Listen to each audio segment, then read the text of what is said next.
Livro: Cartas de um Diabo a seu Aprendiz. Autor: C.S. Lewis. Livro 1. Prefácio. Não tenho a mínima intenção de explicar como a correspondência que trago a público caiu em minhas mãos. Nossa raça pode cair em dois erros igualmente graves, mas diametralmente opostos, quanto aos demônios. O primeiro é não acreditar na existência deles. O outro é acreditar que eles existem e sentir um interesse excessivo e doentio por eles. Os demônios ficam igualmente satisfeitos com ambos os erros e saúdam um materialista ou um bruxo com o mesmo prazer. O gênero de escrita usado neste livro pode ser entendido com muita facilidade por qualquer um que já aprendeu essa artimanha, mas pessoas mal intencionadas ou voláteis, que poderiam fazer mau uso dele, não poderão falar que aprenderam comigo. Os leitores são aconselhados a lembrar que o diabo é um mentiroso. Nem tudo que Maldanado diz deve ser tomado como verdadeiro, nem mesmo a partir do seu próprio ponto de vista. Não realizei nenhuma tentativa de identificar quaisquer seres humanos mencionados nas cartas, mas acho muito improvável que as figuras, como as do reverendo Cravo ou da mãe do paciente, sejam completamente plausíveis. Há desejos reprimidos tanto no inferno, quanto na terra.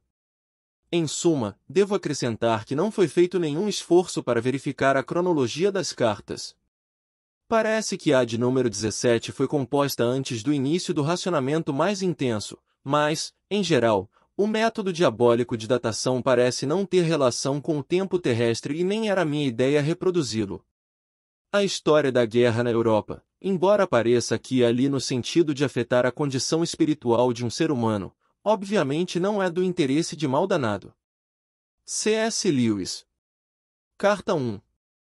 Meu querido Vermelindo, eu noto que você diz que está direcionando a leitura do seu paciente se encarregando de fazer com que ele tenha encontros regulares com um tal amigo materialista. Mas será que você não está sendo um pouco ingênuo? Até parece que está achando que a argumentação seja o melhor modo de mantê-lo fora das garras do inimigo. Até poderia ter sido esse o caso, há alguns séculos. Naquela época, as pessoas ainda sabiam muito bem quando algo tinha sido provado logicamente e quando não, e quando tinha sido provado, elas criam nisso de verdade. Elas ainda faziam associação entre o pensamento e a ação e estavam dispostas a mudar o seu estilo de vida em decorrência de ideias racionalmente encadeadas. Mas, graças à imprensa diária e outras armas desse tipo, conseguimos alterar amplamente essa situação. Seu homem está acostumado, desde pequeno, a manter uma dúzia de filosofias incompatíveis dançando em sua cabeça ao mesmo tempo. Ele não classifica as doutrinas essencialmente em verdadeiras ou falsas, mas como acadêmicas ou práticas, ultrapassadas ou contemporâneas, convencionais ou opressoras. É o jargão, e não o argumento, o seu maior aliado para mantê-lo longe da igreja. Não perca tempo tentando fazê-lo achar que o materialismo é verdadeiro. Faça-o considerá-lo poderoso, ou despojado, ou corajoso, eis a filosofia do futuro. É com esse tipo de coisa que ele se preocupa. O problema da argumentação é que ela transporta toda a batalha para o território do inimigo. Ele também pode argumentar, por outro lado, graças à propaganda realmente prática, do tipo que estou sugerindo, temos demonstrado, por séculos a fio, como o inimigo é inferior ao nosso Pai nas profundezas. Pelo próprio ato de argumentar, desperta-se a razão do nosso paciente. Uma vez desperta, quem poderá prever o resultado? Mesmo se uma específica cadeia de pensamentos pudesse ser distorcida a nosso favor, você descobrirá que acabou reforçando em seu paciente o hábito fatal de tocar em questões universais e ignorar o fluxo das percepções sensoriais imediatas. Sua tarefa é a de fixar a atenção dele nesse fluxo. Ensine-o a chamá-lo de vida real e não o deixe perguntar-se o que ele quer dizer com real. Lembre-se de que ele não é, como você, um espírito puro. Nunca tendo sido humano, que vantagem abominável a do inimigo, você não se dá conta do quanto eles são escravos das pressões do cotidiano. Já tive um paciente, um ateu convicto, que costumava ler no Museu Britânico. Certo dia, enquanto lia, vi uma cadeia de pensamento na sua mente começando a tomar o caminho errado. É claro que o inimigo estava ao lado dele nessa hora. Num piscar de olhos, vi meu trabalho de 20 anos começar a ruir. Se eu tivesse perdido a cabeça e começado a tentar me defender com base na argumentação, talvez tivesse sido derrotado. Mas não fui tão tolo assim. Imediatamente, ataquei a parte do homem que tinha mais sob controle e lhe sugere que já estava quase na hora do almoço. Posso supor que o inimigo tenha feito uma contraproposta. Você sabia que não é possível entreouvir exatamente o que o inimigo diz a eles, de que o assunto era mais importante que o almoço. Pelo menos, penso que essa tenha sido sua linha de argumentação, pois quando eu disse, verdade. Realmente, trata-se de um problema importante demais para a hora do almoço, o rosto do paciente se iluminou consideravelmente, e, no momento em que eu acrescentei, seria muito melhor voltar a esse assunto depois do almoço e abordá-lo com uma mente renovada. Ele já estava a meio caminho da porta. Quando alcançou a rua, a batalha havia sido vencida.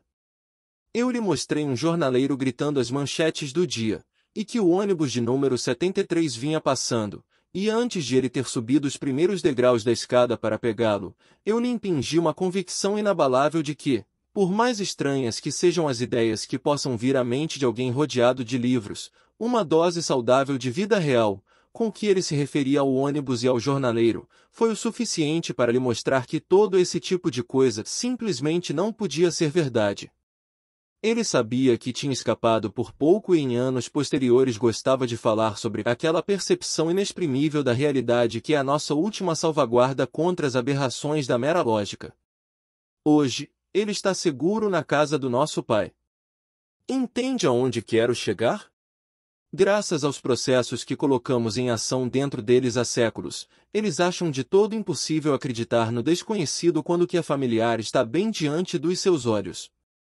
Persistem incutindo nele a banalidade das coisas.